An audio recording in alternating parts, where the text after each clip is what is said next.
자, 한동훈 전 비대위원장의 관심이 계속 높고 여러 가지 계속해서 이야기거리를 만들어내고 있다 보니 한동훈 전 위원장을 경계하는 목소리도 계속 나오고 있습니다. 오세훈 서울시장 같은 경우도 한 방송에 나와서 여러 가지 얘기를 하더군요. 저희가 오세훈 서울시장의 목소리 준비해봤습니다. 들어보시죠. 우리 당도 운동권 심판론을 했잖아요. 그런 모습 지켜보면서 스스로 민주당 프레임에 말려 들어간 거다. 우리가 비전과 미래로 승부를 했으면 좋을 뻔했는데 그건 빈약하면서 스스로 586 심판론이나 운동권 심판론을 하게 되면 맞불을 놓는 것 같지만 오히려 야당이 제기하는 심판론이 더 세 보이죠. 저는 한동훈 위원장 정말 애썼다고 생각합니다. 이 어려운 와중에 정말 몸 바쳐서 열심히 한 거 인정하는데 정권 중반에 치러지는 선거치고 심판론으로 맞불을 놓는 것은 참 그건 사실은 좀 피했어야 되는 전략이었어요. 예, 김진욱 전 대변인. 자, 일단 먼저 오세훈 시장 저렇게 TV에 나와서 정치 얘기 잘 안 하는데 전날은 좀 정치 얘기를 했습니다. 열심히 한 건 좋은데 운동권 심판, 2조 심판 이런 거는 전략이 잘못됐다. 얘기할 수는 있습니다만 그동안 정치 현안에 대해서 좀 비켜 있었던 오세훈 시장이 저렇게 얘기한다는 점에서 저게 혹시 차기의 그 대선 여당 내의 잠룡들 간의 견제가 시작됐다. 이렇게 해석을 해도 되는 겁니까? 지금은 그렇게 봐야 될 타이밍인 것 같아요. 그러니까 한동훈 전 비대위원장이 언제 복귀할 것이냐. 근데 그 복귀가 단순하게 대표를 하겠다고 복귀하는 게 아니잖아요.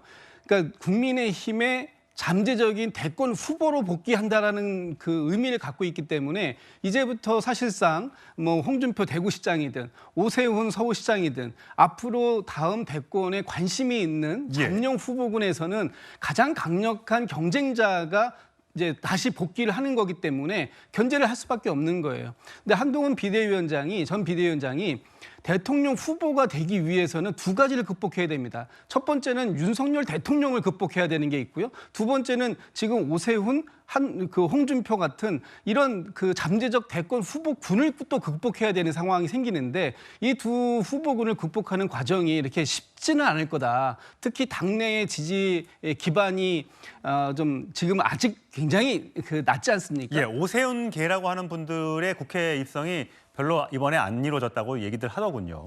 그렇습니다. 그런데 한동훈계라고 하는 것도 마찬가지예요. 이번에 한동훈 전 비대위원장이 공천 과정 전반에 대한 영향력을 행사했다고는 하지만 사실상 친윤계 전체에서 일부 한동훈계라고 하는 분들이 생긴 것이지 그분들 역시도 마찬가지로 이렇게 그 탄탄한 지지를 갖고 있지 않기 때문에 아마 한동훈 전 비대위원장이 복귀를 하는 시점도 문제겠지만 복귀를 해서 다음 잠룡이 되는 과정, 이 과정도 굉장히 어려움은 노정되어 있을 수밖에 없겠다 이런 판단이 듭니다. 예, 송영훈 의원 보시기에 어떠세요? 지금 민주당 서울 지역 당선인들과 만나고요. 서울시장이니까 여야 국회의원 다 만날 수 있습니다만 낙선자들과도 만나고 또 이 청년들과도 만나고 여러 가지 행보들이 굉장히 신중한 오세훈 시장이 이런 행보들이 이제 뜻이 절로 가 있구나.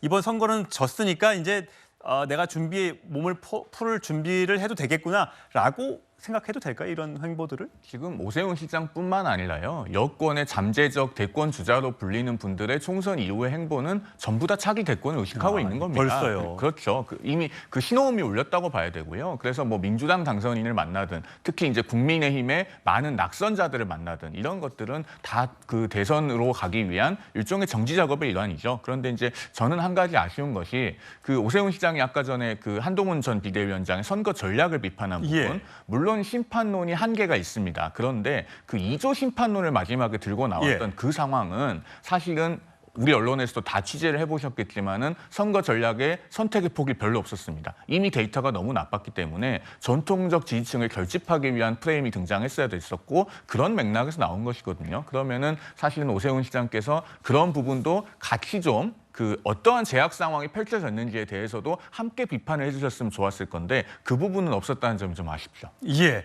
자, 과연 선거에 참패한 이후에 국민의힘 상황, 황우여 비대위원장이 들어섰고요. 이제 원내대표가 9일이면 선출이 됩니다. 그다음에 윤석열 대통령이 이르면 9일쯤에 취임 2주년 기자회견도 할 것으로 예상됩니다.